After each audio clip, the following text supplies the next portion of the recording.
Okay, lecture 6, ME correlation 1. Lecture 6, ME correlation 1, engineering economy. A review. So first definition is interest. Interest is the money paid for the use of borrowed money. Next, simple interest under the interest, simple and compound. Simple interest is the interest paid on the principal or money lent only. So I is equal to P and I. F is equal to P plus I is equal to P plus P and I, or P is equal to 1 plus NI. Ito yung simple interest where F is the future value, P the present value, and number of interest, period, I, interest rate per period, I, capital I is the interest total.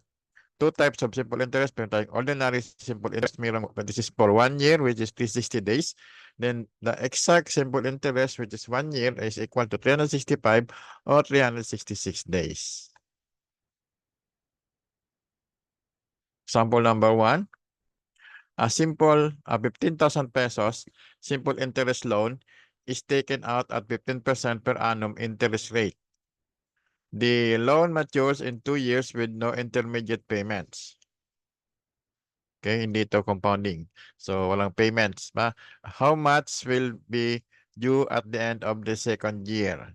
So, solution. So, F is equal to P times 1 plus NI. So, F is equal to 15,000 times 1 plus 2 times 0.15 is 19,500. So, ito na yung ano mo? Due at simple interest rate. Example number 2. A man made a loan of 5,000 for a period of 15 months at a simple interest of 15%. What must be the amount due at the end of the loan period? Solution. F is equal to P times 1 plus NI. So I is 15% per year. I is 0.15. So N is equal to 15 over 12 years. So this is 15 months. So ilan yun ang year? So this is F is equal to 5,000 times 1 plus 0.15 times 15 over 12 is 5,937.50. Letter B. And pesos tayo. Next is the compound interest. Compound interest is the interest which is calculated not only on the principal payment but also the accumulated interest of prior period. Kasama yung interest, nag-interest pa. So F is equal to P times 1 plus I exponent N. Meron tayong mga term na factor. So this is the single payment compound factor. Compound amount factor which is F over P, I is percent, N. Ito yung symbol niya is equal to 1 plus I exponent N. Tandaan yung mga symbols ha. So F is equal to P times F over P, I percent N. The single payment present worth factor is F over P, I, N. Or 1 plus I exponent negative N. So P is equal to F times P over F, I percent N. Review lang to, di ba? Where F, siyempre, yung future value, P, present value, N, number of interest, I, interest rate per period. Example number 3. An amount of money invested at 12% interest per annum will double in approximately how many years? Solution. F is equal to P times 1 plus I exponent N. So 2P is equal to P times 1 plus 0.12 exponent N. So N is equal to ln of 2 over ln of 1.12 or 6.12. Okay. So must be 6 years or more. So the answer is C. 6 years. Malapit. Double in approximately. Ayan, okay lang yan. 6 ang gamit mo, hindi 7. Kasi approximately mag-double na sa 6 years. Kung eksaktong double na siya, so doon ka sa 7 years. Okay. So, example number 4, for a loan acquired 6 years ago, a man paid out the amount of 75,000. The interest was computed at 18% compounded annually. How much was the borrowed amount? So, the borrowed amount is the P, initial. So, F is equal to P times 1 plus N. I exponent N. So, di ko na ginamit yung symbols. Diretso na. So, kasi tom nyo naman yun, di ba? Tanda nyo naman. 75,000 is P times 1 plus as 0.6 is P is equal to P 27,782.36. So, the answer is letter D. Next is the cash flow diagram.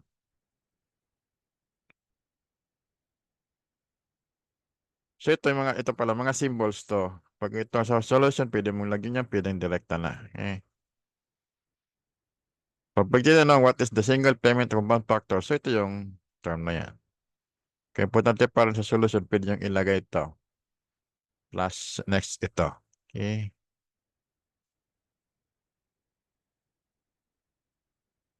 Cash flow diagram. So ito yung visual. Cash flow diagram is a graphical representation of cash flows drawn on a time scale. Para di kayo malito kung mag-iba-iba yung interest niya. So this is the present. Then ito yung year o period. Then F is the future amount. Okay, so dito yung cash in, cash out. Discount is the difference between the future worth and the present worth of a unit. And discount is F minus P. Rate of discount is F minus P over F. Nominal and effective rate of interest. Meron tayong nominal interest rate is the cost of borrowed money which specified the rate of interest and the number of interest period. Effective interest rate is the actual rate of interest on the capital and is equal to the nominal rate if compounded annually. Effective interest rate is greater than the nominal interest rate. Pag meron tayong compound annually, semi-annually, yan, quarterly. So, hindi na yan parehas. Magpapares lang siya, sabi dito, if the nominal rate is compounded annually. So, the nominal, let IN is the nominal interest rate or annual percentage rate. M is the number of sub-period per year. Quarterly, yan, ito. Effective interest rate is equal to I is equal to 1 plus IN over M, exponent M minus 1. So, ito yung effective interest rate. Meron mong pang ibang term to. Where M is 2 for semi-annually, M4 is for quarterly, M12 for monthly, M is equal to 6 for bi-monthly, and M360 for daily. Sample number 5. A savings association pays 1.5% interest quarterly. What is the effective annual interest rate? So I sub N is the nominal interest rate, which is 1.5% times 4. This is 6% compounded quarterly. So I is effective annual interest rate. So I is equal to 1 plus IN over M, exponent M is minus 1. So I is equal to 1 plus 0.06 over 4, exponent 4 minus 1 is 6.136% per annum.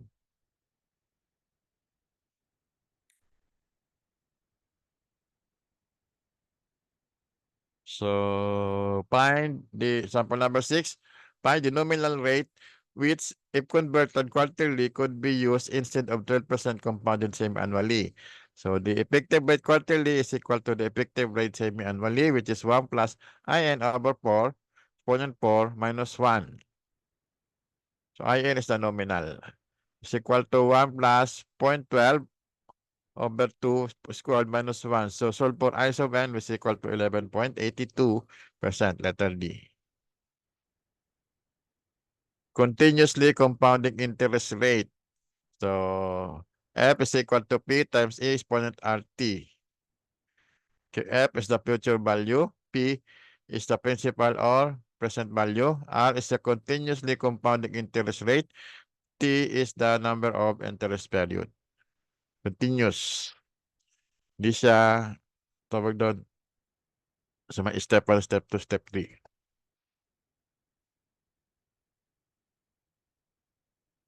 Hindi siya yearly. Tuloy-tuloy ang ano niya. Number of interest period. Tawag dito, pag ito, ano mo is compounding. Continuously compounding interest rate.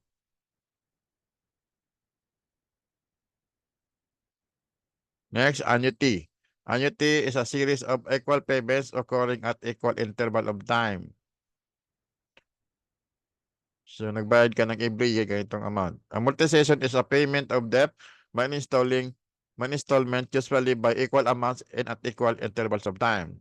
Applications of annuity is the installment purchase. patak-patak. Amortization of loan, depreciation, payment of insurance premium. Next, types of annuity. Ordinary annuity, payments occur at the end of each period. Yan, tawag yan. Annuity due, payments occur at the beginning of each period. Deferred annuity, first payment occurs later than at the end of the first period. O second period, third period, doon ka na mag-uumpisa ng bayad. Perpetuity as annuity that continues indefinitely. Congratulations. So, ito yung ordinary annuity. So, andito ka.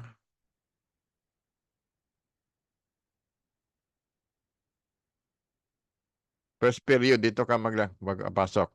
Mag-installment. Yan. Dito ka. First 0, 1 first period. So, dito ka na mag-iinang A. Hanggang sa total yung desired period mo. So, uniform series compound annual factor. So, ito yung tawag sa factor na to. F over A, I percent N is equal to 1 plus I exponent N minus 1 over I. Yan.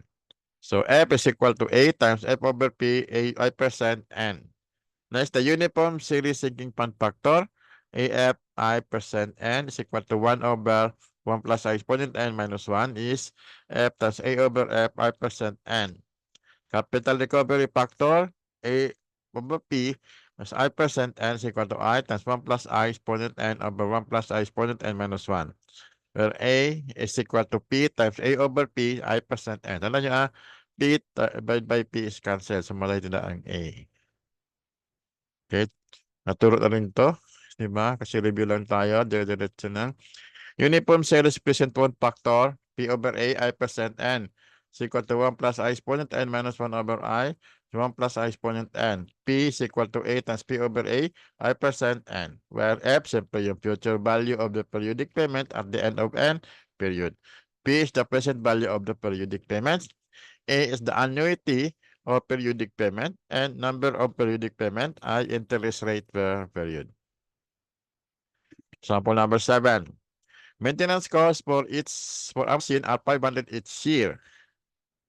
And what is the present worth of this maintenance cost over a 12-year period if the interest rate is 8%?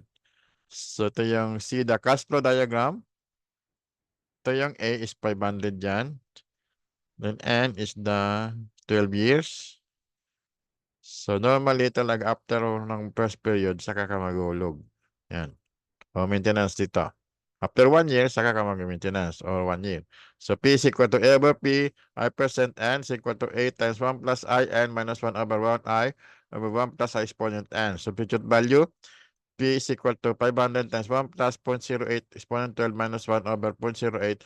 1 plus 0.08 is 12 is 3,768.04. So, letter C. Okay, sa mga books, mga ibang books, table ang ginagamit. May table to. Pero wag tayo mag-table kasi hindi natin magkakabisado yung formula. Lagi natin gamitin yung formula. Okay. Pag table kasi sa actual, hanapin na pa yung table. Nasa yung table na ginamit ko noon? Okay. Sample number 8. For having been loyal, trustworthy, and efficient, the company has offered a supervisor a yearly gratuity fee of 20,000 for 10 years, with the first payment to be made 1 year after his retirement. The supervisor instead requested that he be paid a lump sum on the date of his retirement, less interest that the company would have earned if the gratuity is to be paid on yearly basis. If the interest is 15%, what is the equivalent lump sum that he could get?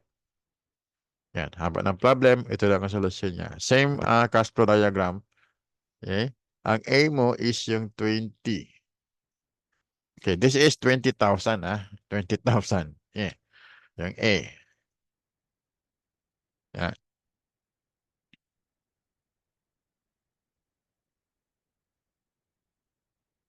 So this is 20,000. Tapos ang I mo is 15%, then N is the 10. So yan, P is equal to 20,000 times 1 plus 0.15 exponent 10 minus 1 over 0.15 plus 1 plus 0.15 exponent 10 is 100,075.37 pesos. Letter A.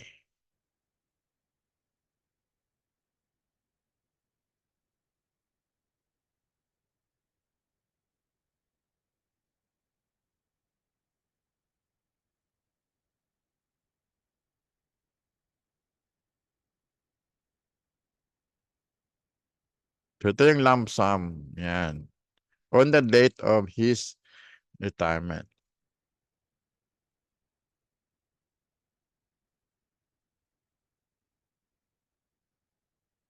Walang interest pa. So, sample 9. The purchase amount of an equipment 100,000 has been made available through a loan which earns 12% per annum. It has been agreed that the loan be payable in 10 equal payments. How much then is the yearly due? Ilan yung babayaran niya every year? So so then the cash flow diagram again. So A is equal to P times A over P, I percent N is P times 1 plus I times 1 plus I exponent N over 1 plus I exponent N minus 1. Ito yung equation natin kasi solve for A. A is equal to 100,000 times 0.12 times 1.12 exponent 10 over 1.12 exponent 10 minus 1 is 17,698.42 pesos. Letter B. Next, annuity due. Yan. Yung dito ka nag-umpisa ng ulog sa start ng period. So, yan. So, 4 years. Yan. So, P is equal to A plus A times P over A I percent A. Then F is equal to P times F over P I percent 5. Yan. Itong sample na 4. So, 5 na. So, F is equal to P times 1 plus I exponent 5. Okay? Kahit hindi sabihin to, ma-analyze nyo naman to, ihiwalay mo to doon, idagdag mo naman yung sa unang payment. Deferred annuity. So, yan. After 3 years, doon siya nag-start ng period. Then, after 4 years, doon siya mag-uhulog. So, P is equal to A over P, I percent 5 times P over F, I percent 3. Bakit? Present worth, so, itong 5, pambis 0, 0, 1, 2, 3, 4, 5. Kukunin mo yung F, kukunin mo yung present value. Itong A na yan. Kunin mo yung present value at 3. Tapos ito naman nakuha mo dito as multiply mo ng P over F. Kasi 3 years yan. So, puproject mo naman siya sa present. Multiply mo naman dito. So, magiging ang value niya is P. Yan. So, same na lang doon sa F, P, same yan. Ito lang, hinati niya. Yan. Sample number 10. An engine costing 40,000 may be purchased on installment basis by paying 10,000 down payment and 5,000 at the end of the first year and 5 equal payments beginning at the end of the second year. Determine the amount of this equal payment. Money is worth 20 cents a year. So present mo, so, tingnan nyo yung cash flow diagram. Yung present mo is 40,000. Then i-project mo yung mga nasa baba, yung arrow down. So, 5 equal payments, simple, di ba? 1, 2, 3, 4, 5, 6. Okay. Yung first year, 1,000, then 5,000, then the rest, 5 equal payment. So, yung down payment pala yung 0. Down payment yun, 0. At 0 period. It's 10,000 plus 5,000 plus P over F 12% 1. So, project mo dito, 1 times A times P over A 12% 5. Itong mga A na yan, project mo naman sa 1. So, 1, 2, 3, 4, 5. Then, so, pag dito na siya, ipoproject mo naman siya dun sa 0. So, ito yon, di ba? Multiply mo yan. Ganyan. So, 40,000 is equal to 10,000 plus 5,000 plus 1.12 negative 1 plus A times 1.125 minus 1 over 0.12 divided by 1.12 105 times 1.12 negative 1. So, A is equal to 7,093.92.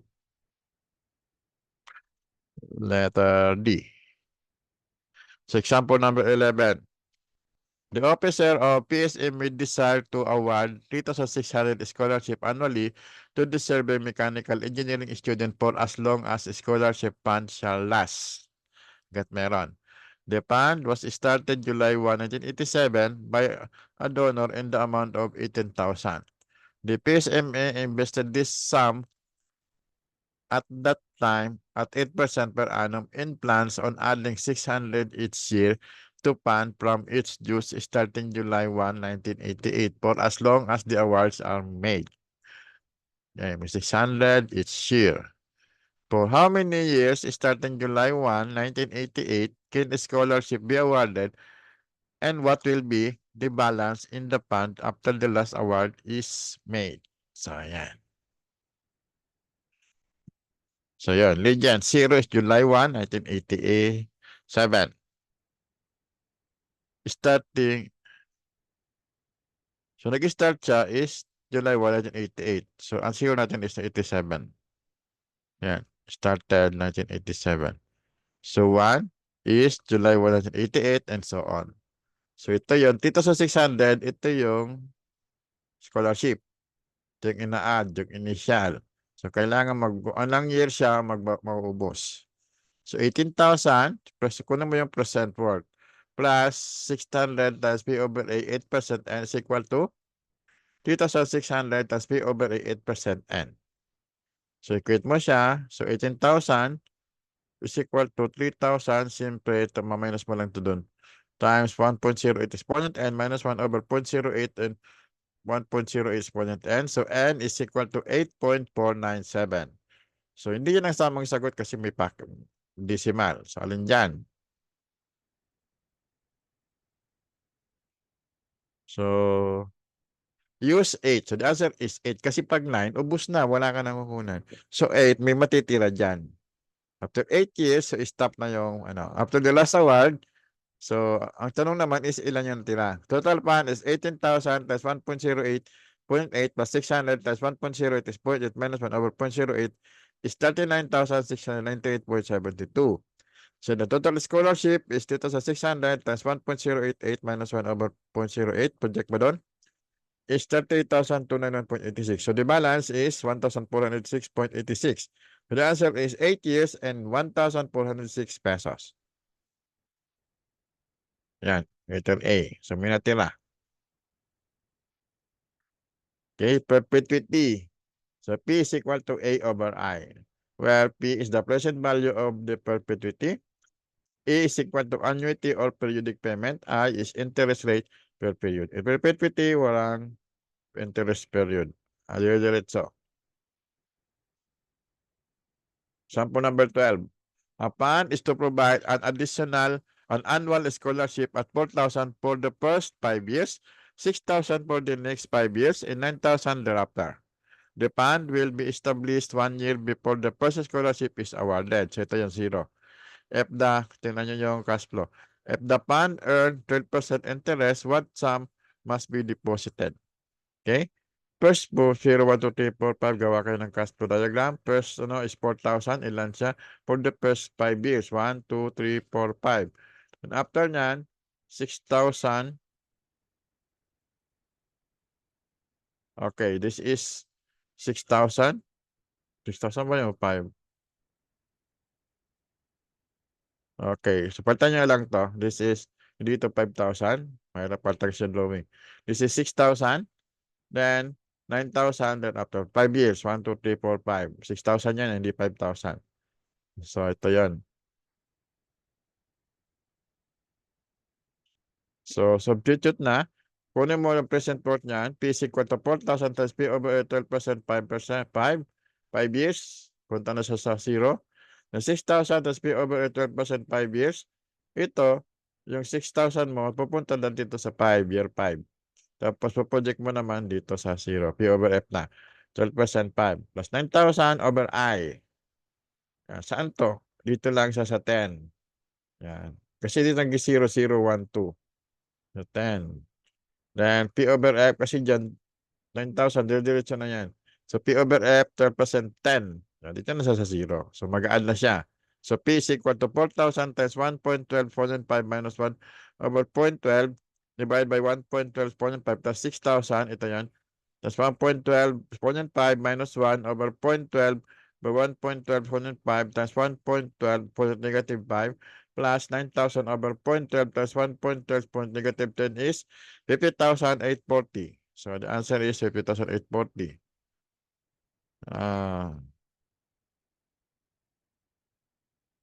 Letter A.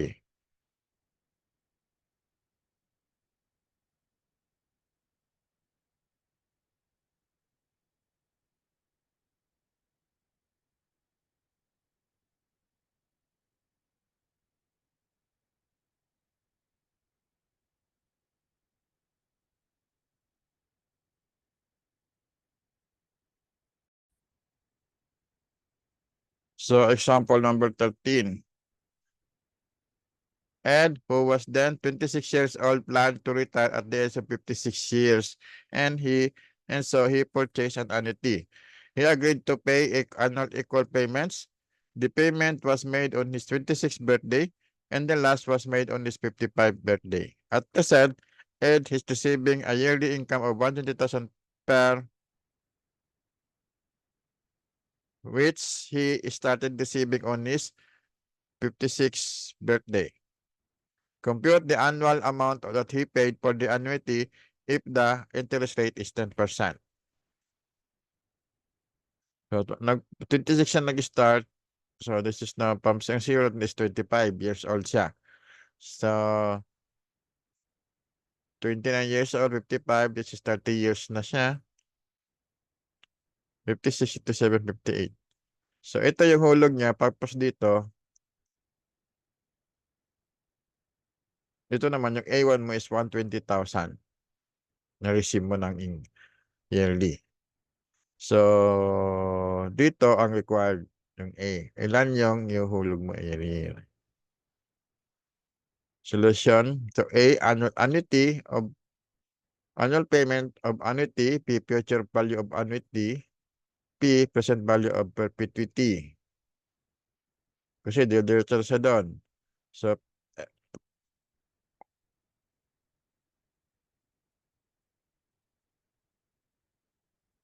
so itong F is equal to P. Dito ka nag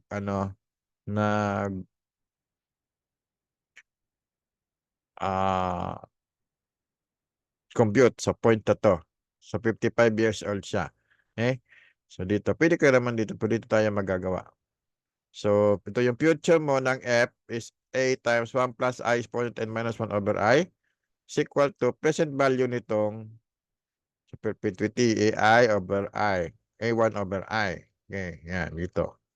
Sa 30. So, A times 1 plus 0.1 exponent 30 minus 1 over 0.1 is 120,000 over 0.1.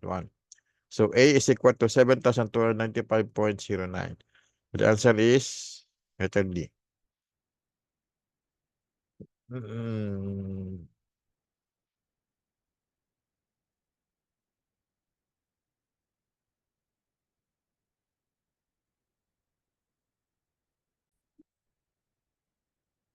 So now, proceed na kita sa arithmetic gradient. Arithmetic gradient present fourth factor is P over G I percent n is equal to 1 plus I exponent n minus 1 over I squared 1 plus I exponent n minus n over I exponent 1 plus I exponent n. So ito yung topic ng yung interest mo, nag-interest pa rin o nagdadagdag. Okay, hindi masyado ito inaabot na sa economy niyo pero reviewin nyo na lang. Okay, ito yung mga factor. So, arithmetic gradient future worth factor, F over G tas I percent n is equal to 1 plus I n exponent 1 minus I squared minus n over I.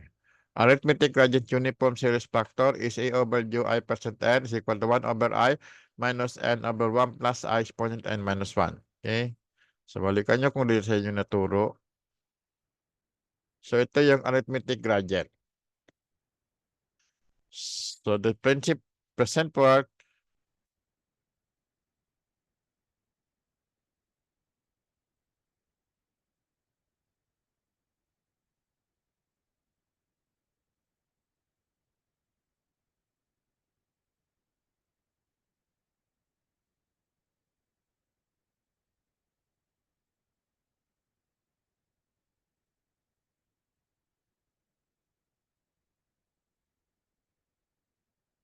Ayan.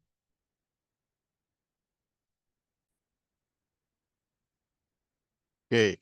Ito is yung G, yung gradient, sabihin, sa initial, 0 at first year, tapos nagdagdag ka ng G sa second year, then another G kaya naging 2G, so then sa another year naman, 3G, kaya ang tawag yan, arithmetic. Nagdadagdag ka ng same amount.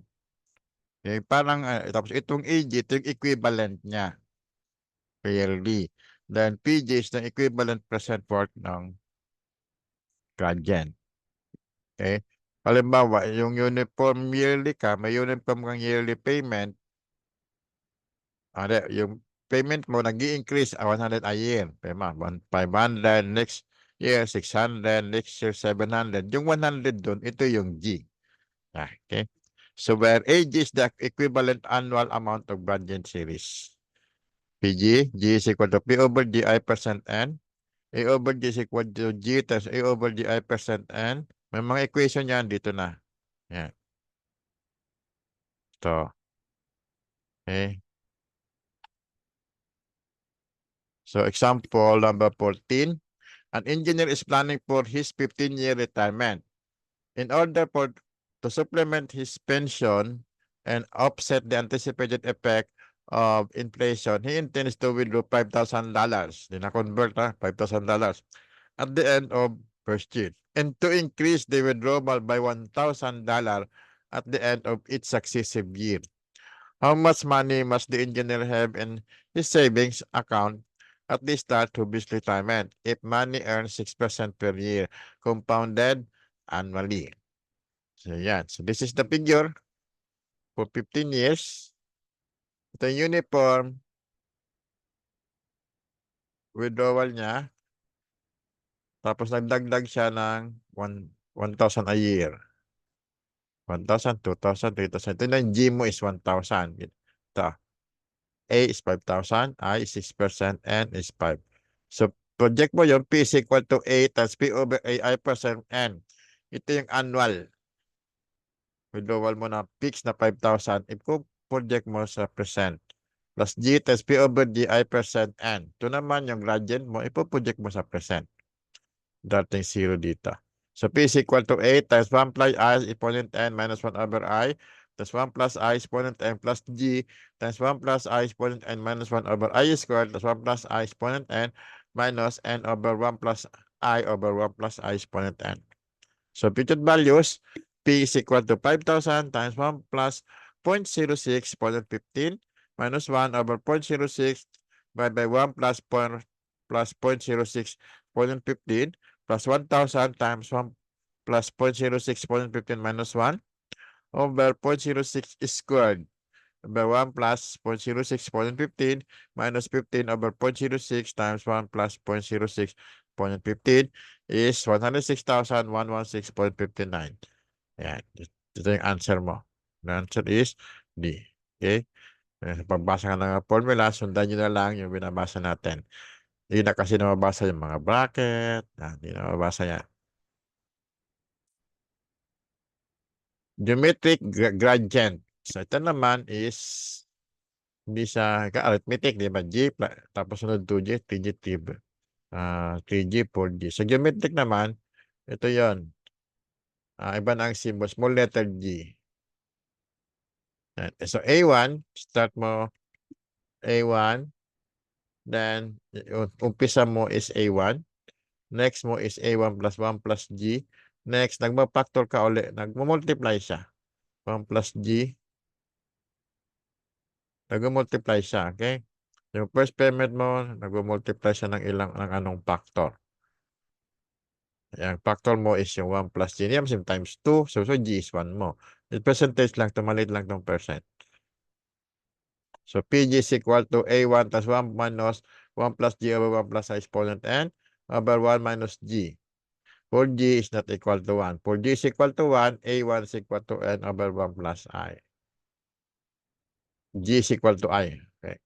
So, FG is equal to PG times F over PI percent N. Okay. So, next, next part 2.